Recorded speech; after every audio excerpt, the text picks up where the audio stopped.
Alrighty guys, welcome back to another video. So I have some exciting news. This is the practice run for an actual sermon that I'm going to be doing over at Chuckster's in a couple weekends from now. It's called The Debt and the Parable of the Two Bankers. So if you have any feedback off of the sermon, I'd really appreciate it. There's going to be a lot of scripture, there's going to be a lot of spiritual points, and I'm kind of eager to see how God's going to use this. So this is going to be on YouTube, this is going to be on TikTok, and eventually I'm going to be at the park actually telling actual people about this. We were talking about turtle shells the other day and how if we never break that shell, right, how are people supposed to learn about Christ? And it really got me thinking on doing a sermon at a special event where people can come, glorify God for a day, have fun with mini golf, and do just what they want to do. That being said, let's get into the story today, right? It's called The Parable of the Two Bankers. I hope you enjoy. We're going to get started. Before we begin, I just want to ask God that we would get the knowledge and the understanding from His Word that He would like us to hear today, and that we would really clearly understand the lesson that He has given us. So, the Parable of the Two Bankers starts with two people. And so, the first man, he walks into the bank and he goes up to the clerk. The clerk asks him, "Hey, how you doing today?" And the man says, "I'm doing good." The clerk asks him, "How can I help you today? And what may I be of service with?" The man says, "I'd like to take out a loan for a large sum of money." So the clerk looks at him and he says, "All right, let's check your credibility." Right? He says, "Let's see if your score is high enough to get this loan." So the credibility check goes good. The man gets the loan for about $500,000, right? And he goes out and he leaves the bank and he squanders the money. He buys a new sports car. He buys a house. He buys junk food all the time, gets fat. And one day as he's spending it, he's realizing that the loan money is getting a little bit low, right? He knows that he's going to have to repay it, but he's not nervous yet. So he goes out, spends it even more, goes to clubs, drinks beer, and he goes and squanders the rest of the money. When the time comes to repay the bank, the man has no way of repaying the money. So he gets a job. And at his job, he waits till he gets paid, and he keeps giving paycheck to paycheck to try and pay back the bank. But the interest rate that was in the policy handbook that the bank had given him went over the interest rate, and the interest rate was so high that the man could never repay the debt. So one day he leaves the bank from depositing his check. The clerk looks at him and says, "Sorry, sir, again, no positive balance. You're still negative in the hole for so-and-so." And so he leaves, frowning and almost on the verge of tears, and he runs into a man on the sidewalk. And the man looks at him and he asks, "Why are you so sad?" And the man looks at him and says, "I took a loan from the bank, yet I have no way of repaying this. I'm going to work my life away." The second man looks at him and says, "How would you feel if I repaid the loan for you and you can come and work for me?" The man looks at the second man and he says, "I have no idea what I would do if this loan actually ended up being positive." So the two walk off, and the second man pulls into the bank and he looks at the clerk and says, "I'd like to pay off this man's loan, please." And the second man's watching intently. The man pulls out the money, puts it on the desk, and the clerk looks and says, "Sir, the debt has been paid. Thank you for your business. Be sure to come back again." The second man leaves, and he goes and tells everybody about what the man had done. And in his service to the second man, the man's balance never goes negative again. Now, there's a second man. So the second man, he goes into the bank, he's all frolicky, he's all happy, and leaves on the desk kind of slouchy. And he looks at the clerk, he says, "Yo, how you doing?" And the clerk's like, "I'm good, how can I help you today?" And the guy's like, "I'd like to take out a loan." He says, "All right, let's check the credibility." He runs the credibility and he says, "Okay, your credibility is good, how much would you like?" And the man's like, $500,000. So the second man gets the money, and he gets handed the same policy handbook, or the bank policy, that the first man got. Except he doesn't read it. He chucks it straight in the trash. So the policy book's in the trash. The man leaves. He goes out and squanders the money. And as the money's getting low, he realizes that he's not going to have a way of repaying the money back. So this man tries to get crafty with it. And what does he do? He goes to another bank to pull another loan to repay the old bank with. And after that, the clerk comes, he looks at him and says, "Thank you for paying back the money, good business, you're free to come back." But anyway, the man starts bank hopping after he realizes that he still has that other debt from the new bank to pay back. So he goes from bank to bank to bank, grabbing loans and lowering his credibility the whole time. So one day he goes into the bank. The clerk looks at him and says, "How can I help you today?" He says, "I'd like to pull out a loan. Can you check my credibility, please?" The clerk looks at the computer, looks at the man, and says, "I'm sorry, sir, I can't give you a loan. Your credibility is shot," meaning that it was too low in order to receive the money. So the man goes out and he starts losing everything. His house, his car, and he's got nothing left. One day he gets a call from the bank saying that if he cannot repay the money, something bad will happen to him. He starts panicking, but there's nobody to help him. All of his bridges have been burned. No banks will help him. He can't open an account anywhere. And nobody's going to hire him for being a con artist. So what happens? One day, the man's sitting in his car, right? And he's sitting there peacefully, minding his business, trying to sleep in his car because he had nothing else. And 4 guys pull up in a car. They had bats, they had pipes, they had guns. And they drag him out of his car and they beat him to death. And the man died that very day due to what happened at the bank. I know you're probably wondering what the point of this parable is and why I just told you that, right? So we're going to break this parable down if you're willing, and we're going to go piece by piece over what this parable means and how it applies to us. Maybe you're sitting there being like, how do I fit into all of this? That's a lot of stuff. So the first thing that I want to look at is the fact of the credibility check, right? He goes into the bank. The bank's actually the first thing I'm going to look at. So the bank has 2 roles inside of this parable. It has the world and it has the Father, God the Father to be exact. And so I want to take a look at this, right? And these 2 different types of banks had a very different role in this parable. But before we get into that, we're going to get into the credibility check, right? Because that was the first thing that they checked when he wanted to take out the loan. So I want to go over this, and we find this in Genesis 8:21. Now, I do beg your pardon, as I do have to look it up inside of my Bible, and that may take a minute. So I'm going to flip to Genesis 8:21, and we're going to read what God says about this. It is very important to actually read from the Word of God instead of just looking up everything. So I'm there. I'm going to read the verse for you guys. It says, "And the Lord smelled a soothing aroma. And the Lord said in his heart, I will never again curse the ground for man's sake, although the imagination of man's heart is evil from his youth." So right there, we see the problem, right? We see that the credibility check is our sin inheritance that we get from our parents, right? We're born on the negative balance. That's how God views things, right? We are born on the negative balance on that account, meaning we have the loan. We are the ones taking the loan out. And I relayed this in the parable as the man who went out and bought crap, right? He bought stuff that he didn't need, that had no relevance to him and what he needed the money for. He had nothing in mind that he needed the money for. He just wanted the money. So he goes out, he wastes it, he buys the car, he buys the house. For what? Nothing good. It was all wicked stuff that ended up costing him in the end.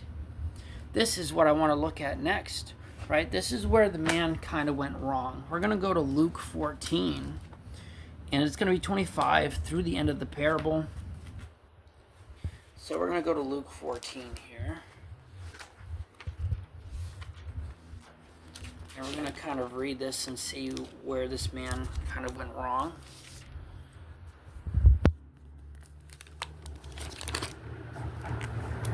Trying to get there, guys. I apologize. My pages are a little bit sticky. I think I spilled something on my Bible.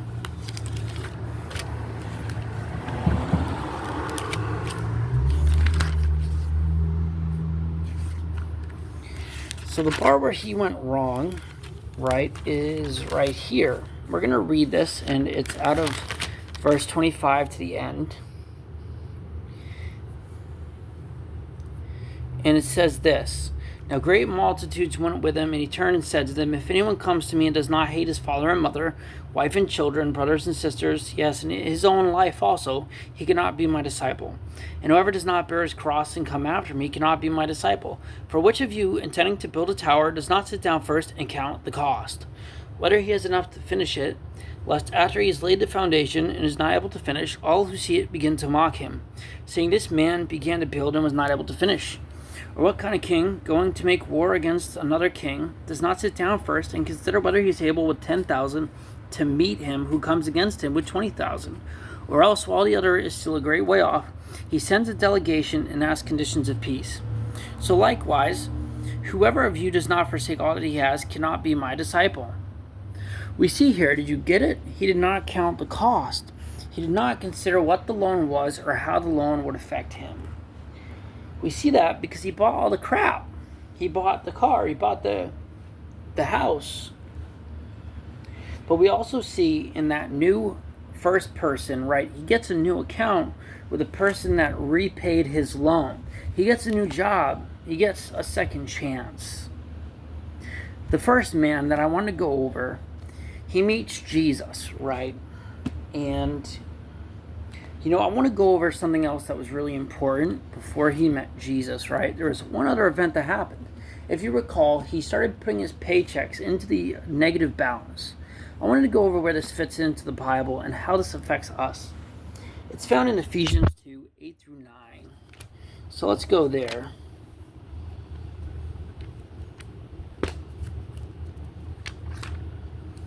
That's Ephesians 3.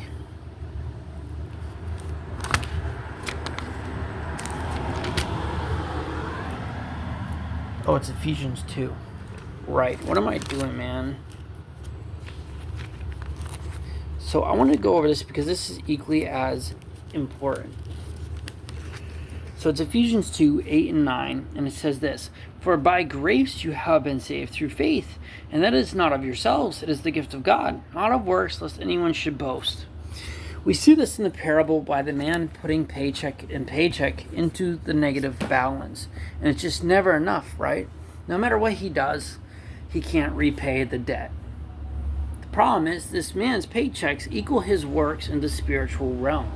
He tried putting good works, self-righteous works, helping others, and nothing fills the hole. Nothing is equal to what he took. He could not repay by himself what he took. That's the second part that I wanted to go over. His accomplishments were not enough to fix the account. We see that he leaves the bank account negatively and depressed every single day. He leaves depressed and ashamed.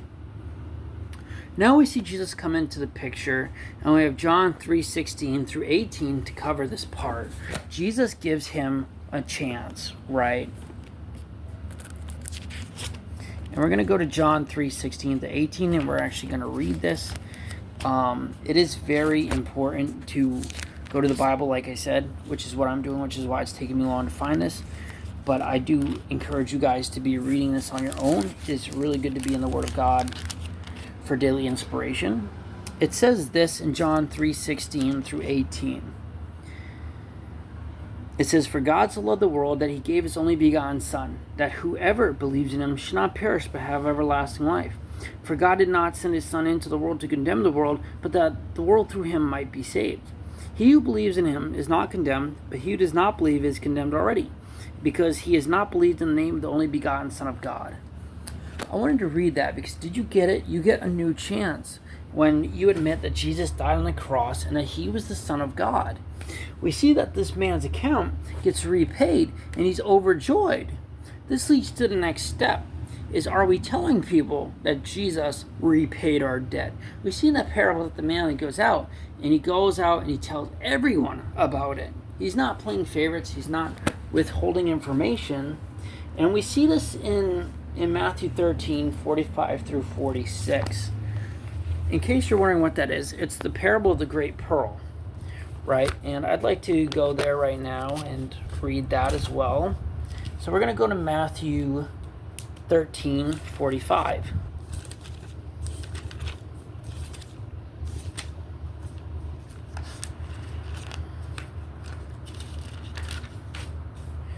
And it says this, right? It's 13:45 through 46.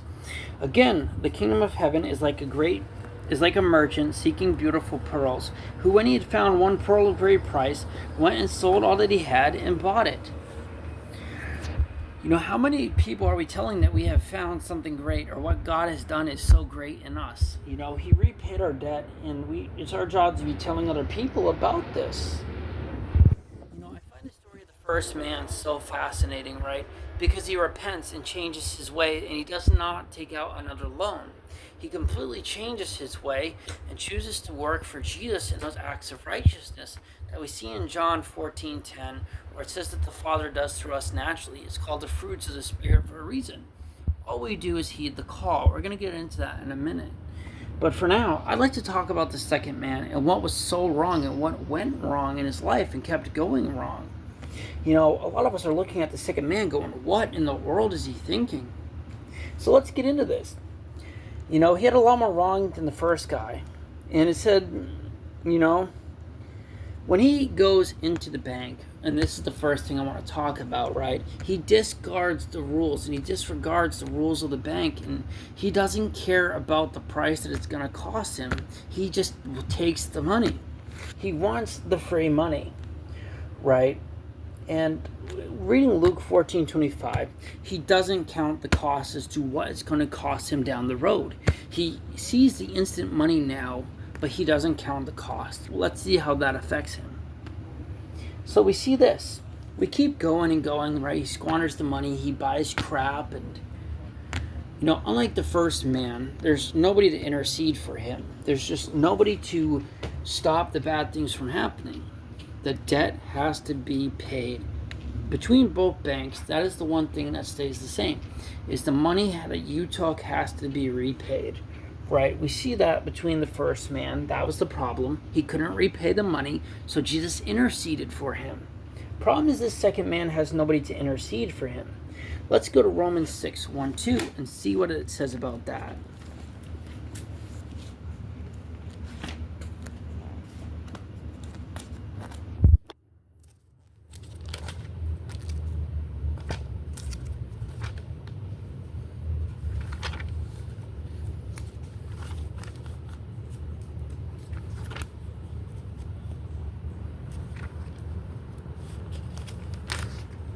It says this, what shall we say then? Shall we continue in sin that grace may abound? Certainly not. How shall we who died to sin live any longer in it, right? We see that there's a problem for continuing to live in sin. And I'm going to read to you in a minute what that problem is. You know, he continues bank hopping, right? He wants the free money, so he bank hops to fix the problem. But do we see the problem with when he's bank hopping? He continues to go deeper into sin. He understands there's a problem, yes, but he doesn't understand how to fix the problem. So he goes deeper into the hole, thinking that he can go from bank to bank to bank and just keep receiving free money. And it's not how he planned out, right? So he's living in sin, and he keeps going in sin. Let's see what happens next, right? The man, you know, he keeps going into sin to escape the reality that he is the problem, right? That he was the one that took out the loan. Jesus in the Bible is very strict on this, saying that each person is responsible for their own sin. It's kind of like their relationship with God as well, or their obedience to God. They are responsible for this. It says this in Ezekiel 18:20. So let's go to Ezekiel 18:20 and see what he says.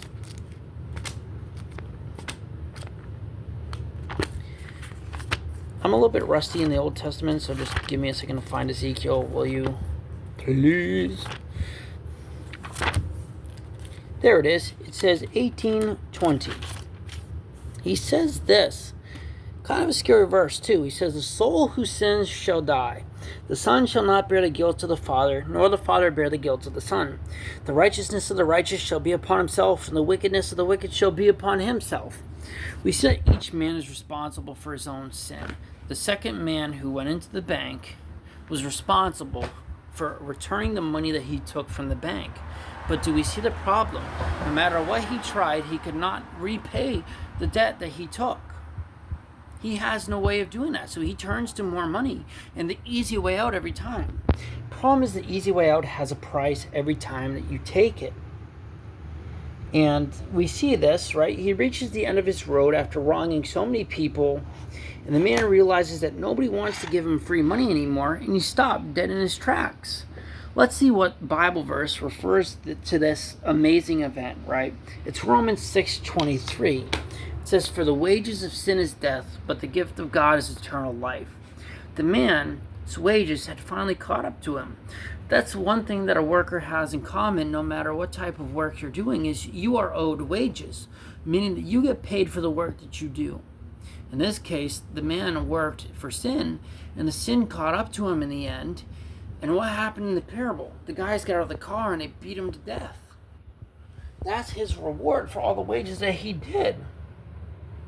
You know, I'd like to mention another analogy here, if I may, right? And that's going to be Mario Kart. We all grew up with the game, and I'm sure if we've all played, we understand how it works. You pick a character, they're all unique, and they all look fun, and, you know, you get to pick a car, and it's great, right? When you get in the game, there's these things called item boxes, and they just put a dampener on your day, because if you need to wipe out somebody else, you could get a banana, or say, you know, a blue shell. You see where I'm going with this, don't you? If you ever played Mario Kart and you're in first place, you have the high of life, right? And you understand that you're winning. Everybody else is biting it, bro, and they're biting the dust and they're losing. You feel really good. And all of a sudden you hear these warning flashing lights all around your guy. And all of a sudden this blue shell out of nowhere comes and strikes you, and now you're in last place. The man kind of found himself in a situation like that, where he had been in first place. He was on the high of life, right? He was busy ripping people off and living in his sin until he hit a dead end and he found himself in a blue shell situation. He found himself not able to do anything to fix the problem. So he leaves the bank depressed because he has nothing else to give to fix the debt. He had hit the end of the road. He had hit the end of the high, if you will. And now he has to try and repay an impossible amount of debt that ends up crushing him, and he has no freedom anymore. He understands that his life is over. We see this, right? How does this parable relate to us? I like to look at Proverbs 25:28.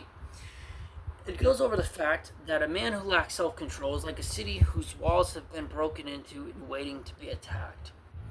I like to think that, you know, if we lack self-control, right, and we have no control over our actions before we act, right, and we don't think before we act, we're just waiting for more attacks to happen. In that time, right, I like to use the broken walls of the city as a reference, right? What fortification and what defense are you going to find in hiding behind a broken wall of a city that's already been attacked?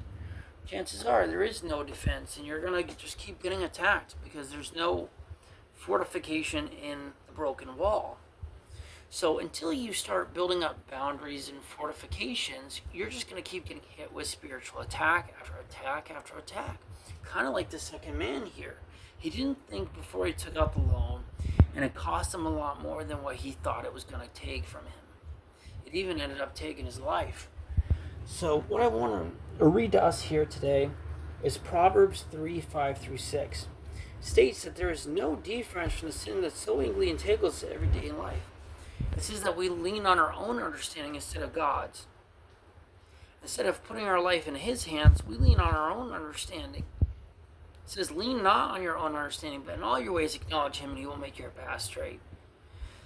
The first man and the difference between the second man was that the first man put his understanding in God as to why the things were happening to him, and he was willing to correct the problem and listen to God when He called. The second man ignored Jesus, and there was not even an encounter with Jesus, so he tried to go at it alone. He could not repay the debt. some things to remember. Are we counting the cost and thinking before we're acting? A lot of the times as Christians, right, we have a tendency of not thinking, right? We feel temptation, we give in easily, or we don't seek the help, we feel lazy. And the thing that I want us to think about is, are we choosing to deliberately sin against God? There are some sins that are called omissive sins that mean that you choose that sin. Some of the examples that I put down here are pornography and drugs. The first time that you choose it, right, it can take a little bit more every single time that you do it. And a lot of people don't realize sin is a parasite, right? How does a parasite work? Well, it latches onto you. It takes slowly at first, and then it starts taking more and more every time that you choose to do it, and it drains the life from you. Drugs will drain you physically and personally, and will end up killing you in the end. It'll take so much until you have nothing left to give, and the only thing that you have left to give is your life. Corn, I should say, would kind of work the same way, except it drains you mentally and inside your brain. It kills all your characteristics of who you are as a person. It makes your views completely different of women or men. And then you no longer feel joy or happiness thinking about them, and you realize that your freedom's gone. In this case, are we thinking about the sin that will take every time we do this? We see from the parable that the sin ends up killing his finances in spiritual terms. The sin will take from your spiritual connection from God. A lot of people don't understand sin will take it till you have nothing left to give, then it will end your life. Do you look at every outcome of the situation before acting? And will the outcome glorify God? That's a really tough one, because we as people, we receive so much, right? And we never really consider where we're receiving stuff from. Sometimes God, and the only God that we worship here, is the God of Abraham, Isaac, and Jacob.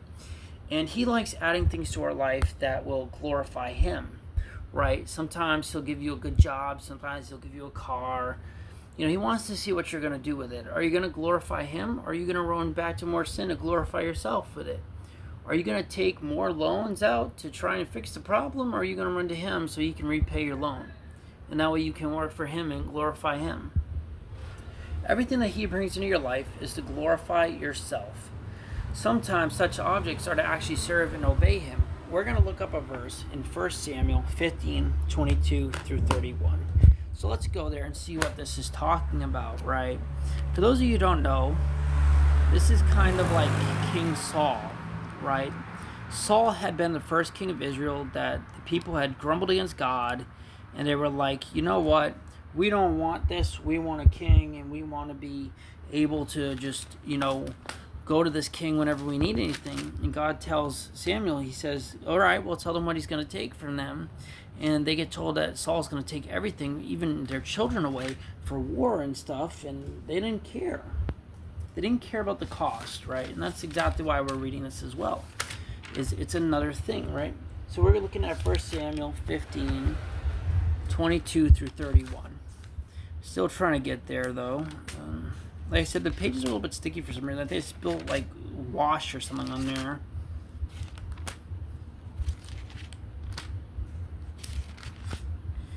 So it says this, right? Likewise, all the men of Israel who had hidden in the mountains of Ephraim, when they had heard that the Philistines fled, they also followed hard after them in the battle. So the Lord saved Israel that day, and the battle shifted to Beth-aven. And the men of Israel were distressed that day, for Saul had placed the people under oath, saying, Cursed is the man who eats any food until evening, before I have taken vengeance on my enemies. So none of the people tasted food. Now all the people of the land came to a forest, and there was honey on the ground. And when the people had come into the woods, there was the honey dripping, but no one put his hand to his mouth, for the people feared the oath. But Jonathan had not heard his father charge the people with the oath. Therefore he stretched out the end of the rod that was in his hand, and dipped it in an honeycomb, and put his hand to his mouth. And his countenance... Actually, I think I'm in the wrong... Yeah, I'm in the wrong paragraph. Hold on here. So we have 22 through 30. So Samuel says, Has the Lord as great delight in burnt offerings and sacrifices as in obeying the voice of the Lord? Behold, to obey is better than a sacrifice, and to heed than the fat of rams. For rebellion is as the sin of witchcraft, and stubbornness is as iniquity and idolatry. Because you have rejected the word of the Lord, he has also rejected you from being king. We see here that Saul had done something he was not supposed to, and he was wondering why he was getting punished from God. And we see that obedience is sometimes better than sacrifices. And in this case, Saul learned that the hard way. The second man didn't want to obey. He didn't want somebody ruling over his life and being in charge of his finances. So what did he do? Right? He wanted pleasure, and he used what he received for himself. In Luke 14, Jesus says to renounce everything that we have, otherwise we are not worthy of him. The man just could not give up his pleasure in the fact that he was so full of himself. He could not give it up. In this case, we also see this in Luke 22 with the rich young ruler, where he's asking Jesus how he can get into heaven. And Jesus says, you must give up your possessions. And the man says, I can't. And Jesus says how hard it is for the rich to get into heaven.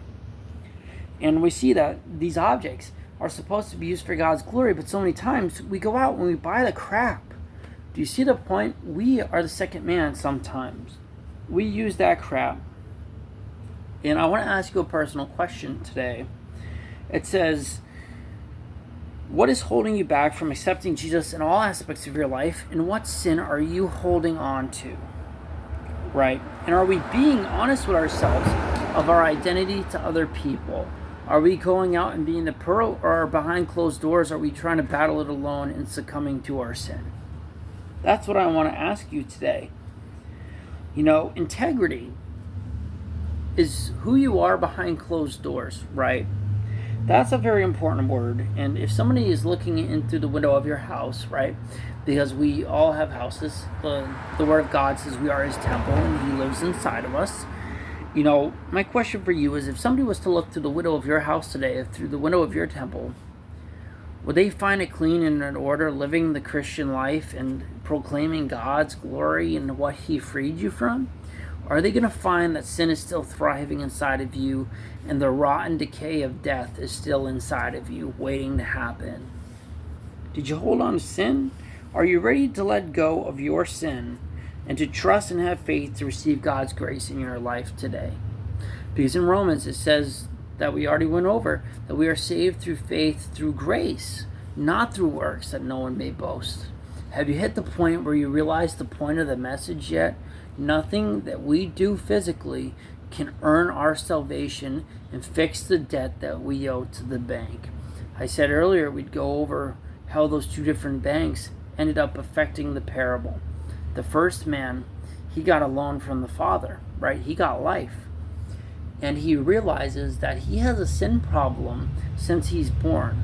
He realizes this, and because Jesus intercedes from him, that debt, that balance is repaid. He no longer earns money, but he goes out freely because he enjoys it, and he tells other people about the man that saved his life.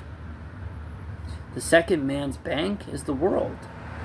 It's run by Satan. And the man takes from the world, he takes wicked deeds, he takes wickedness, he takes sins, and he keeps going deeper into the hole trying to fix the problem himself without admitting that he needs somebody's help. He goes to other sins instead of having Jesus intercede for him. And the man doesn't realize the debt always comes due. The bill must be paid. The more he took, the more wages of sin that he took, the more death he earned. And it cost him his life. Are we acting like our sin is going to catch up to us? Because it always will. It will always catch up, and it will always have a cost attached to it. Problem is, in this parable, neither the first man nor the second man considered the cost. The cost of what it would cost them personally, physically, and spiritually to take that loan. Right? They didn't think about it. Maybe you're one of the bankers in the story today that's struggling to repay your debt as to what you owe to the Father. Right? Or maybe, there's nothing holding you back, right, from coming to a person and asking for help with your debt. There's always people to go to for help. The second man refused it because he was so caught up in himself that he didn't even realize he was losing his life. I don't want you losing your life today due to an addiction or due to a debt that you cannot pay. Sin will always pay you wages, but it will never deliver on the pay. Meaning you will never find freedom from working for the wages of sin. The only place that you can find freedom is through God. So are we thinking before we're acting and counting the cost as to what it's going to cost us to follow Christ? He says to pick up your cross, deny yourself, and follow him. Meaning that we denied that crap from ever being bought, right? We take what Jesus has given us, right, as we are stewards and have always been so, and we take it and we watch it and we multiply it as it says in Matthew. We see the story of the 9 minas and how some people multiplied it, and then the one guy just hid it in the ground because he was fearful of the master and taking money that wasn't his. My question to you today is, what are you holding on to that you're not supposed to be holding on to?